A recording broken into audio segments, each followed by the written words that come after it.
Welcome back, y'all. I'm Adrian. I'm Neek. And this is Thee Muses Unsuppressed. Yes. It's been a minute, few days. I know everybody, y'all was probably like last week, hello, what's going on? You know, we needed a break.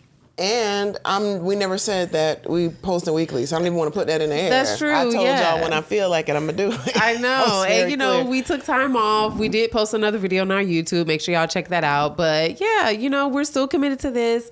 Like we said, we're here with another episode. And yeah, so we're present. Yes. And the reason we needed a break, we just decided to come on and talk about it. Why not? We're talking about mental health in this episode. Mm-hmm. Mental health as far as our own personal mental health and strategies that we use to be able to continue to be entrepreneurs in the week, mothers, wives, and, you know, live life as whole as possible. But, you know, we've been going through some changes, so let's talk about it. Let's talk about it. Get on right into it.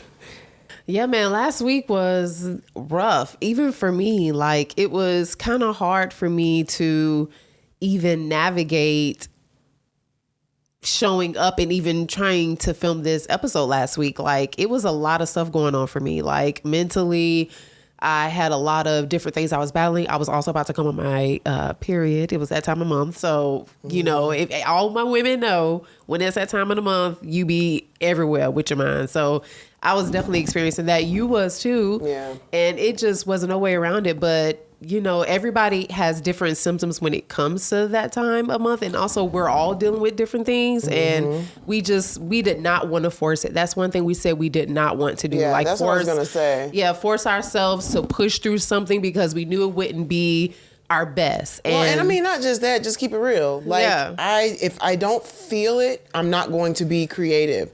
It's with anything that I put out into the world, anything that I want to express, whether it's, you know, talking or even filming content. If it's not time creatively to do anything, I have learned in my career that I need to listen to my intuition.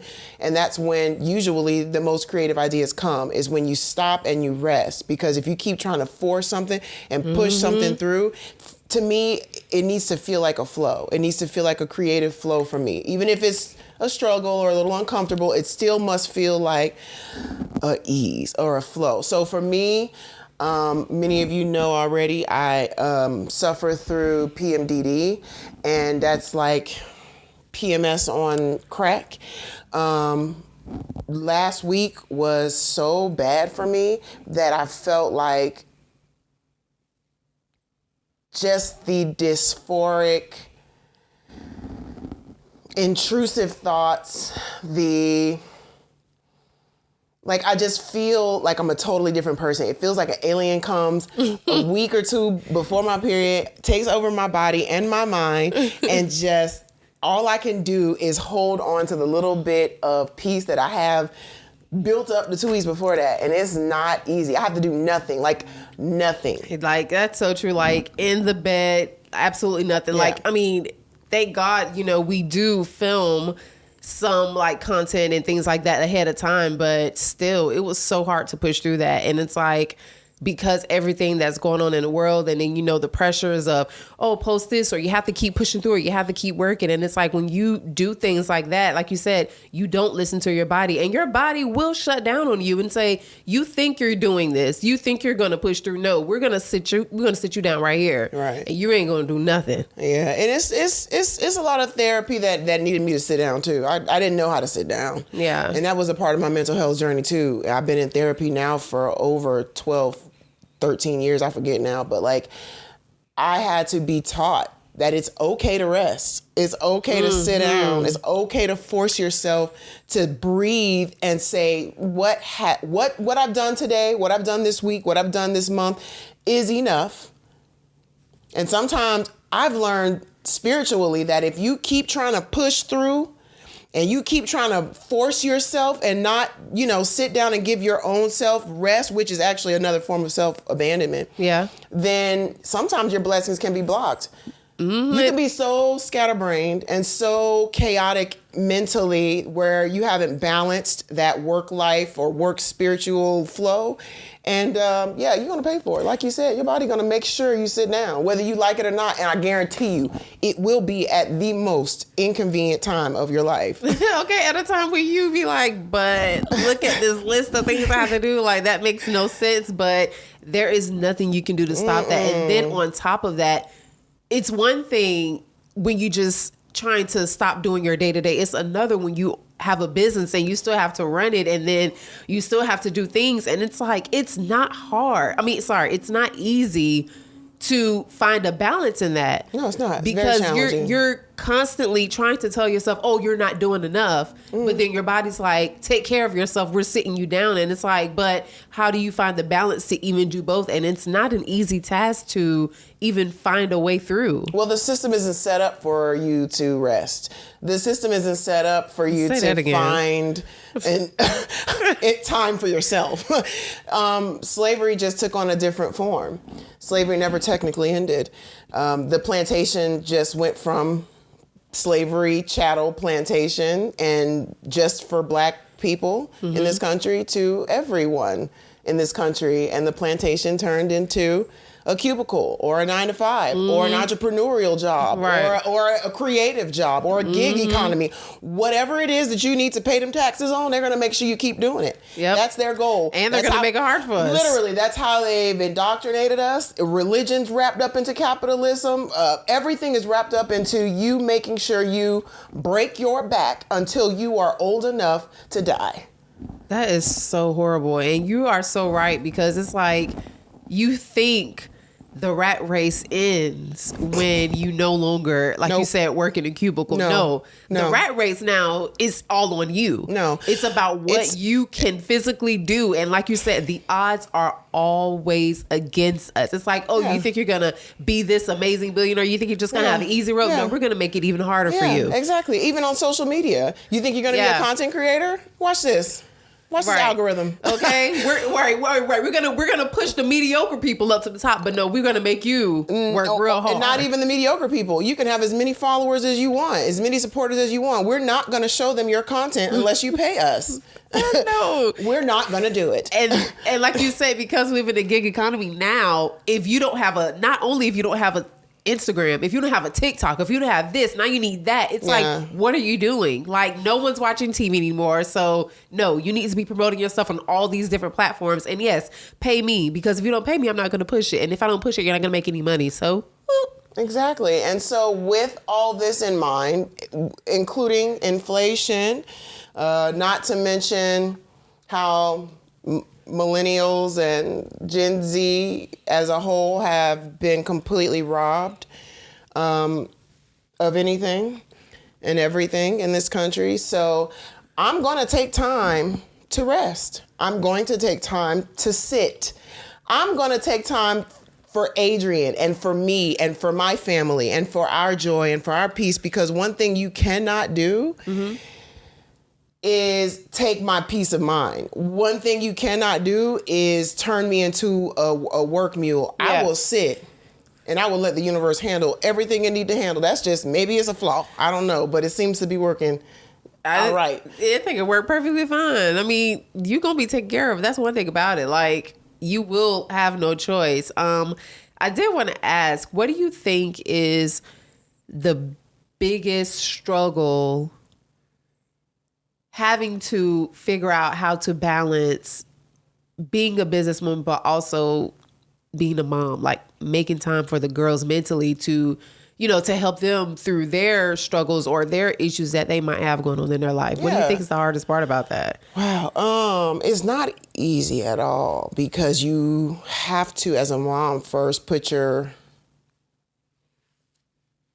sometimes have to put your stuff to the side. And, there's many times where you've been around me where I was going through it and really having a very difficult time. And whether it was life or struggling through perimenopause or just whatever issues that the universe decided to give women in their bodies as they age. And the girls would come and knock on the door and they would need me. Yeah. And you would watch me dry my tears, dry my issues, fix myself up, open the door, and put my stuff to the side and deal with that. And it's just like more weight on me as a mother. But that's the sacrifice that, mothers make. That's the sacrifice that we make. But I would say that would have to be a challenging thing.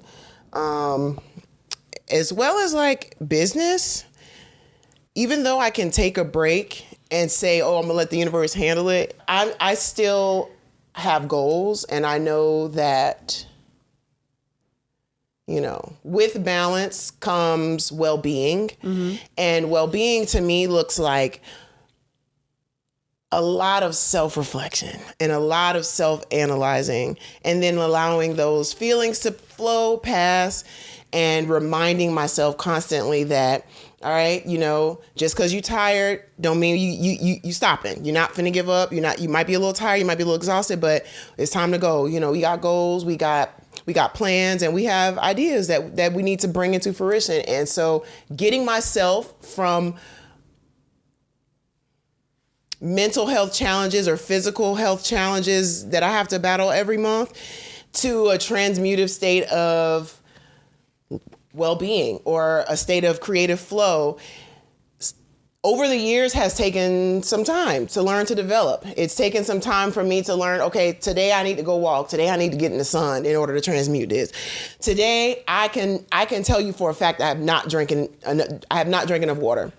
Today, I realized all I ate was processed foods, and I know that those toxins and those, unfortunate bullshit that they put in that is affecting the neurons in my brain. That's causing more anxiety in the month. That's causing more lower depressive states when I know that this is not my baseline. I know that I'm doing this to myself. So that self-reflection, not shaming myself, not holding weight of pressure on myself or judging myself. Just, all right, bitch, you did this to yourself this month.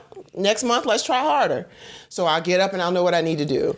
Yeah, I think it's one thing when people look at like certain people on social media and they be like, oh man, like, look at their funny content or look at this. And I just don't think I don't think people really get the struggles or understand the balance or the push that you have to put yourself through to push through, because like you said, we're not just businesswomen, we're also mothers. And to not only, wear the barrier of, the business and everything that's going on with that, whether something sells, whether something not, or, the logistics, all that stuff behind it. But at the same time, we're content creators. So we have TikTok, we have Instagram, we have YouTube, we have, all of that. And then, like you said, we're also a family. So we have to make time to be there for our girls. And it's not easy sometimes in the day-to-day having the mental capacity to do it all. Mm-mm. So some days we'll go a few days without posting on TikTok because mentally we're burned out. We can't do it.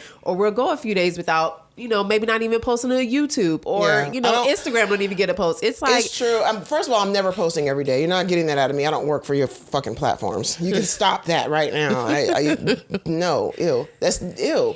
But what I think a lot of people with social media, I think a lot of people get into it and then they don't know how to keep pushing through with consistent posting.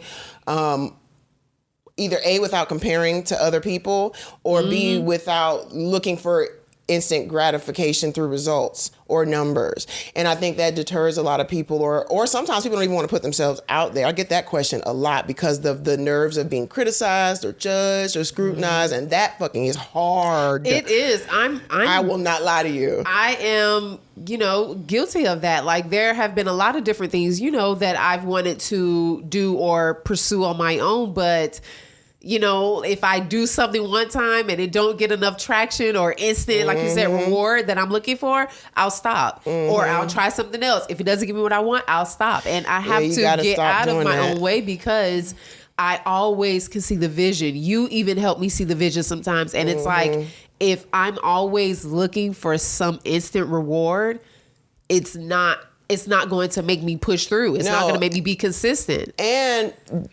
to piggyback off of that, not just that, you have to sit down and get really clear about your goals and what you're really doing it for. Because sometimes that pushes me through those days of, because you're going to have days where you're nervous, or you're,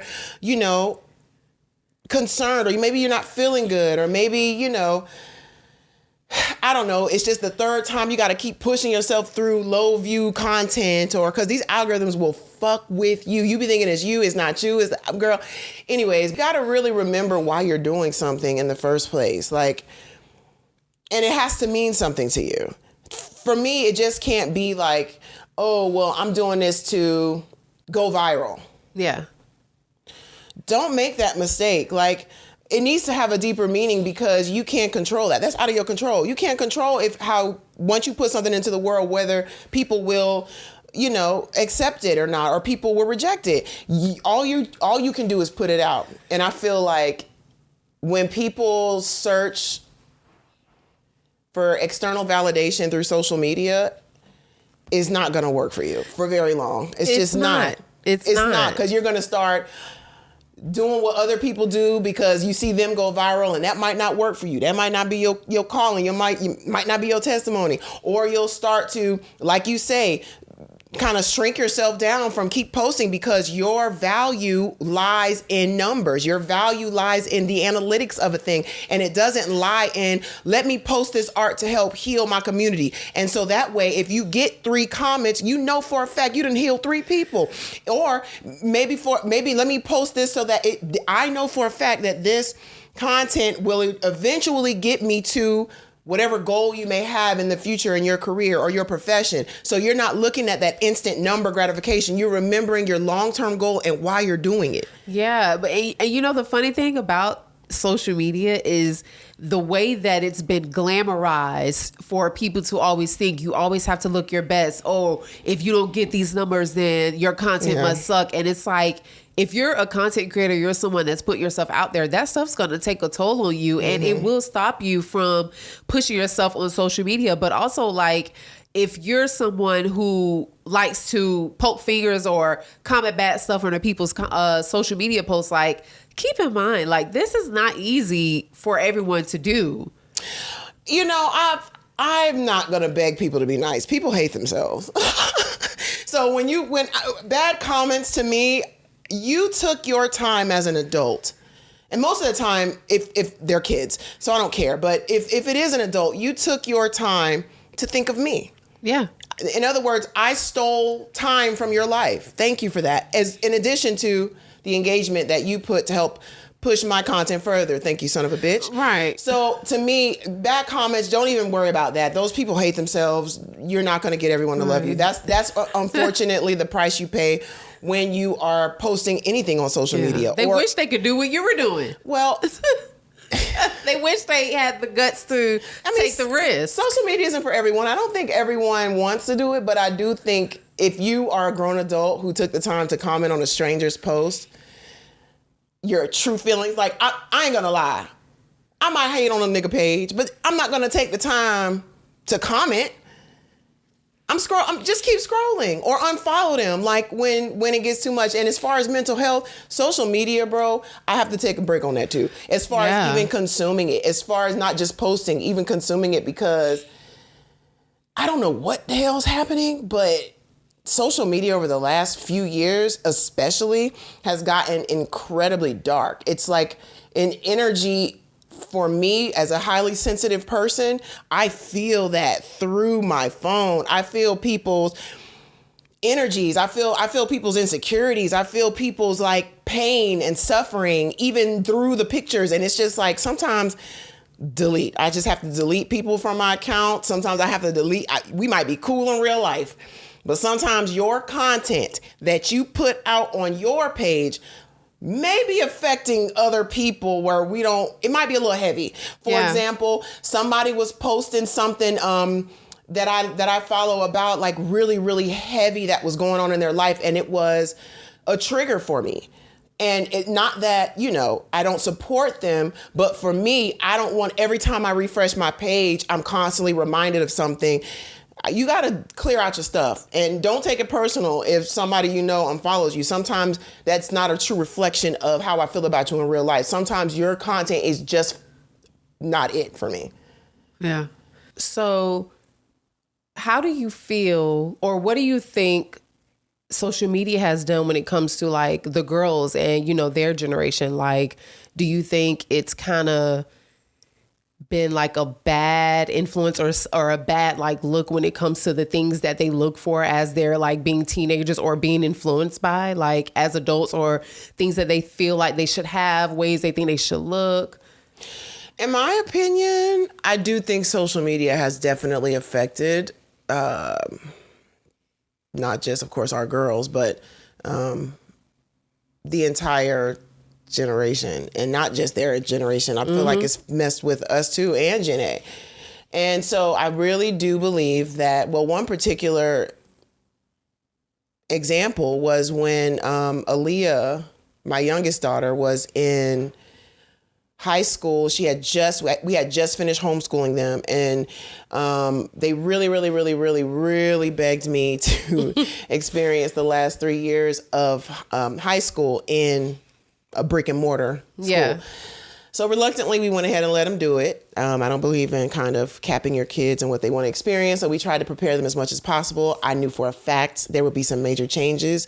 But what I wasn't expecting was the change when they went to school and it involved social media. I thought it would maybe involve, like, you know, of course, maybe some peer pressure, some bad influence. Like the typical stuff right, that, typical you know, high school stuff. And when one day she came home crying because she was being bullied for a YouTube video that actually was like viral on our old YouTube page. And she was crying. She was saying that the kids were bullying her because she did she's been doing makeup since she was 9 years old. Yeah. She's done BuzzFeed interviews with Quinta Bronson. She's done just a whole bunch of stuff that she asked us to take down. She was really like well known in the YouTube community back in the day. Yeah.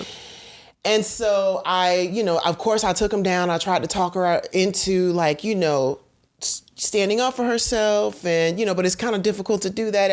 I feel like looking back, it was really hard for her. It was a struggle to even just be in school. Yeah. And then for her first like real experience of being bullied is about being bullied online. And so I'm seeing a lot of conversations happening about social media and parents and like family vloggers, and how, the kids have the kids have no consent to filming at a young age. And, parents are forcing their children because I guess the streams bring in funds the family gets paid by that. Right. I don't believe in that at all. The second my child expressed, I don't want this no more, I don't give a damn how fucking popular it is. Take it the hell down. It's true. Same thing with Asia. A lot of people for a while didn't even know that we had two daughters, but that's because Asia wasn't at a point where she wanted to be in front of the camera. She pretty much liked being behind the camera, but now she's wanting to be more in the camera. So we always made sure that we respected their wishes. Absolutely. No matter what age they were. They knew what it is that they wanted to do, and we never took that for granted or forced them to do anything that they didn't want to do. And I could not imagine, like, I'm trying to put myself back when I was in high school, like how that would have affected me if I was growing up and we had social media. Like that probably would have changed everything about my like high school experience. Like there's a lot of things. You were a popular girl. Yeah. But you were popular among the cheerleaders, the sports and the schools and stuff like that. But imagine if you were also popular or just even known around the high school age group that you're in on social media. So now you got all these eyes on you when you're at home. Yeah, that would have terrified me. Like my mama would have had to really like do some mentally, like, come on, baby, let me sit down. And she would have had to really talk to me. And we did have to really talk to them. We had to keep not only encouraging them to, of course, not be pressured or bullied into silencing your self-expression and who you really are, but also being an example, showing them, look, we get negative comments every day. This is how we handle it. We get negative opinions and people that just feel like they can just come and comment on our life or how we choose to do things. And you can see how I handle it. Some people get dealt with, some people get ignored, but either way, you're not going to change me. And it eventually grew into two self-sufficient young adults who learned through, trial and error that I am me, you can't change me, and you can't bully me into being what you want me to be. It's true. And I think they also started to see or look more into the comments that were positive or the impact that they actually was having on their peers or the people who admired them for what they were doing. And it's like, people actually do like it. And so the more they started to focus on that, then it was like, oh, well, it's more positive than negative. So I'm not going to worry about the negative comments because I am doing something. People do recognize me for making a change, or they do like my makeup skills, or they do like, all of that. So I definitely think it's just all about like what you choose to focus on. Because even now, child, sometimes I have to talk you out and not respond to some of the bad comments, but you be going at it. I do. I'll immediately respond and then delete it. You know what it is? I do forget. I forget. Like I am a consumer of social media. Yeah. Oh, girl, I be ready to go off in them comments. And y'all, I don't care. I still will comment. I don't care. You don't. And some people be like, I will comment on the most random TikTok at like 3 a.m. in the morning and not think from my personal page, not even from the Muses page. And the next day I wake up and somebody will be like, what are you doing here? Oh my God. And I'm like, oh my God. I know. They're like, oh my gosh, like I love your art. Or I remember you guys on YouTube. We be like, oh no. So I got to remember to just like not comment, but because I don't want another page. I don't want to do a whole fake page thing. Yeah. Talk a little bit about your late ASD diagnosis from your therapist. What did that do at the age that you were, where you finally found out mentally what had been going on for you all throughout your life that you just could never understand besides the ADHD and the anxiety? Well, let me start off by saying it was very validating at first. Yeah. Like I had a reason to say, oh, that's what it is. That's why I view the world like this. And no one can quite understand why. Yeah. But then it developed into immense grief of what my life could have been if instead of abuse, I received accommodations. Where I would be in life if I wasn't just known as the gifted kid. Yeah. Who was very well behaved. Yeah. But really, I was just, honestly, really early observant and learned very quick how to survive. And that was to stay quiet, get good grades, and suffer through it. And the only thing that I had growing up to balance that was art. And so that's what I hyper focused on my entire childhood. I probably spent hundreds of thousands of hours in a drawing pad, in some sort of a canvas or, something. Art became your escape. Yeah, art was my escape. I would draw everything, whether it was people, places, plants, it didn't matter. I drew everything. I drew worlds. I drew universes.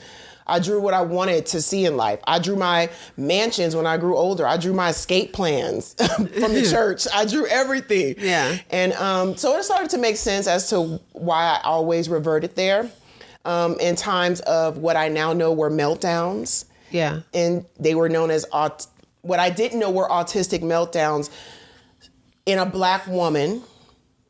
And let me just start there. Autism in the Black community is definitely underdiagnosed, and there's just lots of layers to autism in the Black community because, for one, it's seen as a very debilitating diagnosis to have. It's very ableist in our community. Mm-hmm. And I even kept it to myself for maybe a year. I didn't want to tell anyone because I started to even have indoctrinated and programmed internalized ableism towards myself. I started to doubt things that I had accomplished or things that I didn't accomplish. I was very confused about a lot of situations that I thought were personality traits in my past that I had to sit with and say, oh my God, I was taken advantage of. I didn't understand the social cues in college. Yeah. And okay, so for example, one of the biggest things, revelations that I had to come to terms with was I started to journal. I journal every day. Yeah. And I started to journal and then it just hit me. I got a memory this one time of, I was always an honor student, scholar, Yeah. I got an academic scholarship to University of Florida. And I thought one day as I was writing in my journal, the memory of why I left my academic scholarship came back. Yeah. And one thing with autism is you can be extremely bright and extremely intelligent or hyper-focused on certain things. But you can also, unless you're given the knowledge and the training, which I definitely wasn't because we were preacher's kids, over sheltered. And it was just like I never went to a football game, never went to any prom, extracurricular activities. It was always church homeschool for 18 years of my life. That's so sad, child. Never did anything. Voted prom queen, couldn't go. Ooh. Voted class president, couldn't stay after school. None of that stuff. The only snuck out that window. Well, my mother had alarms on the windows, so every time you opened it, it goes. You couldn't. There was no escape. It's just. Oh God. I was never given social cues, skills, or development. Like I said, I had friends, but they were just in church and school. Yeah. And never after. You know what I mean? If it wasn't for my therapist expressing to me there were a lot of social cues, a lot of dangerous things that most autistic people miss early in their life. I was 18 years old. I was 19 years old, especially heavily sheltered. And then I began to even think about that. Why were we heavily sheltered? Yeah. Were we heavily sheltered because my parents knew things and they just, as Black, well-to-do people, they didn't want the testing. Yeah. They didn't want the knowledge. I can guarantee you they didn't because they don't believe in mental health. They don't believe in going to see psychologists. They don't believe in any mental health doctor stuff. They believe in Jesus fixing you. You got depression, that's because you sinning. You got anxiety, that's because you a dyke. Yeah. They don't believe in mental health issues. Meanwhile, autism is hereditary. Yeah, so it probably stems from them. Yeah, so I think what is that about though? Why in the Black community, why do our parents not like to talk about certain what is that about? In my opinion, in my humble opinion, most of it, unfortunately, believe that it's a protection because one more thing over my Black child and they can become a victim. And it is truth. Black people are more prescribed medications. Black people are the most who get locked up in mental institutions easier. Black people are the most underdiagnosed. In other words, I had to go through year after year after year after year of trying to figure out what's wrong with me. They didn't care.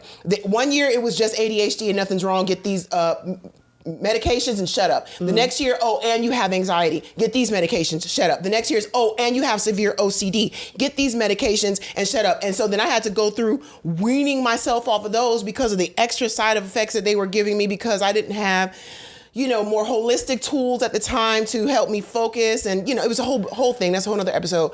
But But as parents, I would think like, okay, maybe I should sit down and talk to them, tell them what it is. Now you feel that way. And so that way you could go into the world and know what to say, what not to say, how to navigate this, what people might look at you. So that way you can at least know. You know what? I'm going to be honest. Instead of going out there winging it and then get yourself, No, when you grow up in a holiness church as a preacher's kid, you don't even believe that you're going to live this long.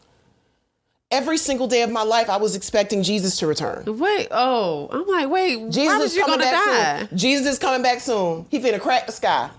That's what started my goddamn anxiety in the first place. Crack the sky and do what? Come and get everybody or leave us behind. And I know you've seen that movie.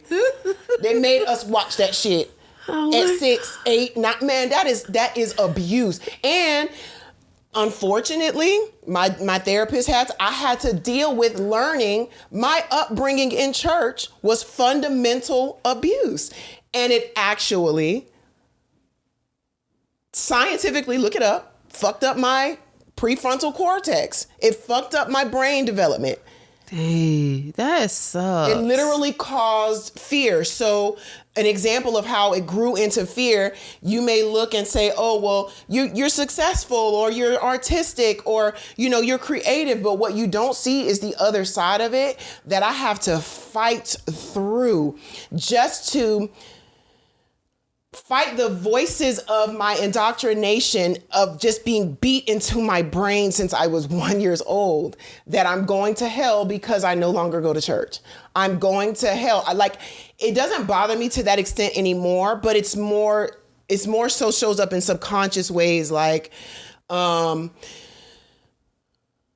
self-sabotage ways of maybe a few years into my art career, I was presented an opportunity to design a debit card for a bank, right? And the contract was for, at the time, my greatest amount of money. I had been fighting tooth and nail to get to a certain level of financial freedom and security for me and my family, the first in our generation. Yes. And when I seen the amount on that check, it freaked me out so much that I self-sabotaged the opportunity. But it didn't look like a conscious self-sabotage. What it looked like is excuses as to why I couldn't do it. And the excuses that I fell back on were the indoctrinated limiting beliefs of my mother consistently saying to me, for the love of money is the root of all evil. And my subconscious mind was really battling my conscious mind where I am today. And I couldn't put the two together. And it wasn't until that I realized, you know what? My parents probably hid a lot of stuff from us because of church, because of church beliefs and Jesus.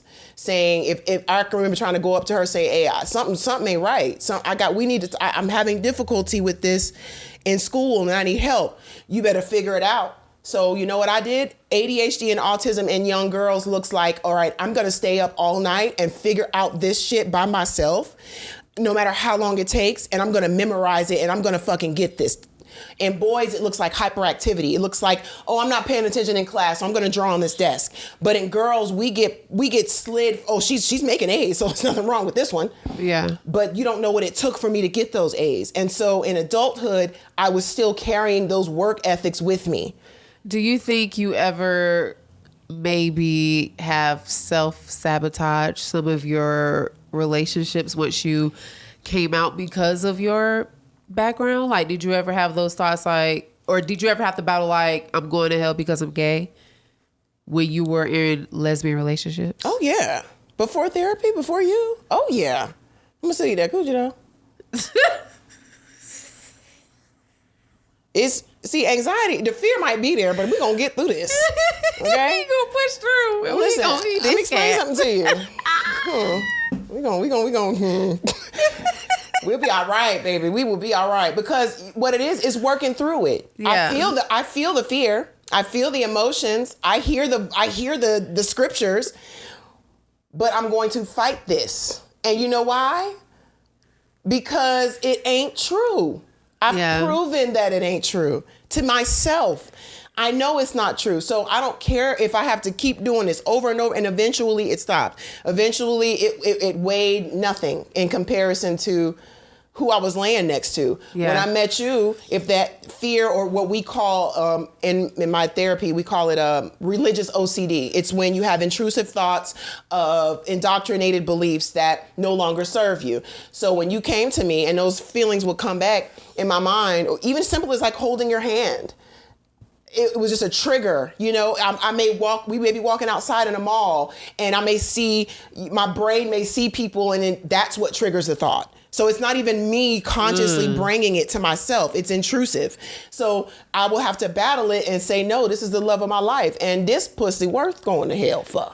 What a horrible thought to even have to always battle. Mm-hmm. That sucks. Yeah, it does. So sometimes, and then the crazy thing is, even though I know those beliefs aren't serving me anymore, if it's that time of the month and I'm suffering through a week of really difficult PMDD or a really bad month of perimenopause, which, by the way, autistic or ADHD women, and especially Black women, are scientifically proven to start going through perimenopause just as early as in their 30s, 32, 34, 35. So there ain't no telling when the hell I started experiencing these symptoms, and it increases your ADHD, your OCD, it increases it. So lately it's just like,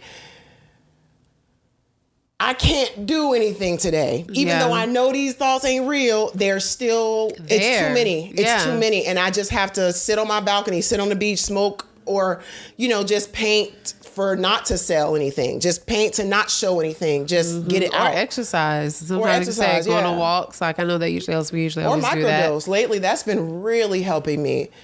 Microdosing mushrooms. Oh, yeah. Mm-hmm. Oh, yeah. Oh, everything goes away. Everything goes away. So I can't wait for that to be on every corner. I think it's legal in certain cities, states, but well, I'm going to need to smoke after that. Well, you could definitely do that, love. So I have a question for you. Yeah. When I did get my diagnosis, and you've seen how, it affected me over the years, what was your experience watching that? A lot of questions that I might have had in my head kind of made sense, because, I know, I'm a little, I know I have my little ways or whatever, but also you do too. But I think it just, because I knew about the ADHD, I knew about the anxiety, but it was always something else. It was just like, So when you did get the diagnosis, it was like, oh, and then when we both started researching about it, we started talking more about it. Everything made sense. It was like, oh, that's why you do that. Yeah. It was mainly sensory. Like, none of my therapists could ever make sense as to why I couldn't wear certain clothes, why certain things or hairstyles or things would overstimulate my sensory issues. Like, and when I say sensory, that means all senses. I see things in heavy detail. My brain is processing everything in this room right now as we speak. If you see me in glasses, it's because I want to focus on what you're saying. My mind is not only hearing you, but it's also processing the colors in this painting. It's processing the lighting because it's way too goddamn bright and too much. My eyes are heavily sensitive. I see the dog hair in the corner. I see, and it's my brain is trying to process it. That's just one sense. I was like, even like sometimes how you eat food, certain foods that you eat. Well, I haven't gotten there yet. The five senses. So even hearing, if me and you were talking, but the TV's playing, basically, if you want to know what it's like to have sensory overload as an autistic person, sit in a chair without headphones, play your record player, have 4 people having a conversation, three different corners of the room, have 2 different TVs playing, have your windows open so you hear all the dogs barking, the construction, and the cars driving in the background, and literally try to talk yourself and have a conversation. You're processing everything around you. All that means is autistic people with sensory issues, my neurons I have way more neurons than you do. So where your brain, you'll go into a restaurant and say, and they call it autistic brain versus an allistic brain. An allistic brain or a neurotypical brain will go into a restaurant without sensory issues and say, oh, this is cute, this is nice, go straight down. Your brain sees everything as a whole. Then you sit down, you order your food.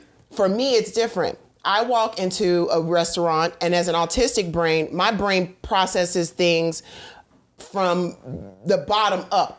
The smell smacks me in the face. The lights, whether they're dim or low, is good, but it just depends. The sound, is it too much music? Is it too much quiet? Now I'm wondering if the back, it's going to be feeling like I have to lean back this way. Like it's clothes hurt. Food tastes disgusting. And I never had a reason why. My father still has a running joke where he has me on recording as maybe 3 years old, taking a bath, saying, literally having a full-blown meltdown. I'm having a full-blown meltdown, bro, about the washcloth being too big.